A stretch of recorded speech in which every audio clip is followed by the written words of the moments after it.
Imagine you're the CEO of a large, successful company. Over the years, your business has grown, maybe through acquisitions, new product launches, or international expansion. As the company grows, it might start to lose focus, spreading itself too thin across too many different industries. That's where corporate divestitures come into play. Far from being a sign of failure, divestitures are a powerful strategic tool. They allow companies to refocus, unlock value, and adapt to changing market conditions, which is the focus of today's topic. Let's break down what a corporate divestiture really is.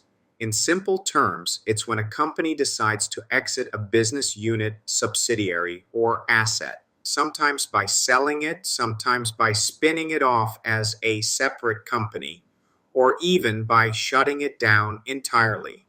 This is the opposite of an acquisition, where a company buys another business. Instead, it's about reducing the company's portfolio to become more focused and efficient. There are several types of divestitures, each with its own strategic implications. The first is an asset sale, where a company sells part of its business, like a division or brand, to another company.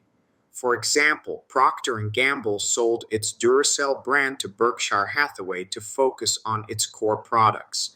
The seller gets cash and the buyer gets a new business to integrate. Another type is a spin-off. Here, the company creates a new independent company by distributing shares of a subsidiary to its current shareholders. The parent company doesn't get cash, but the value is unlocked for shareholders. A recent example is Johnson & Johnson spinning off its consumer health division, now known as Kenvue, to focus on pharmaceuticals and medical devices. A third type is an equity carve-out. In this case, the parent company sells a minority stake in a subsidiary through an initial public offering, but keeps control. This generates cash for the parent and establishes a public market valuation for the subsidiary. Saudi Aramco did this in 2019, raising billions while the government kept majority control. Finally, there's a split up. A split up is a corporate restructuring process where a single company divides itself into two or more independent, separately run companies. In this process, the original company is usually liquidated and ceases to exist. A well-known example is General Electric, GE, which announced a split up into three independent companies: GE Healthcare, GE Aerospace, and GE Vernova. Academic research shows that companies that actively manage their portfolios through divestitures tend to outperform those that don't. Divestitures can reverse the so-called conglomerate discount, where diversified companies are valued less than the sum of their parts. Divestitures are part of a broader process of strategic renewal, helping companies adapt to new markets, technologies, and customer needs. It's important to see divestiture as a strategic choice, not a failure. It's about dynamic capability, the ability to reassess, reallocate resources, and evolve.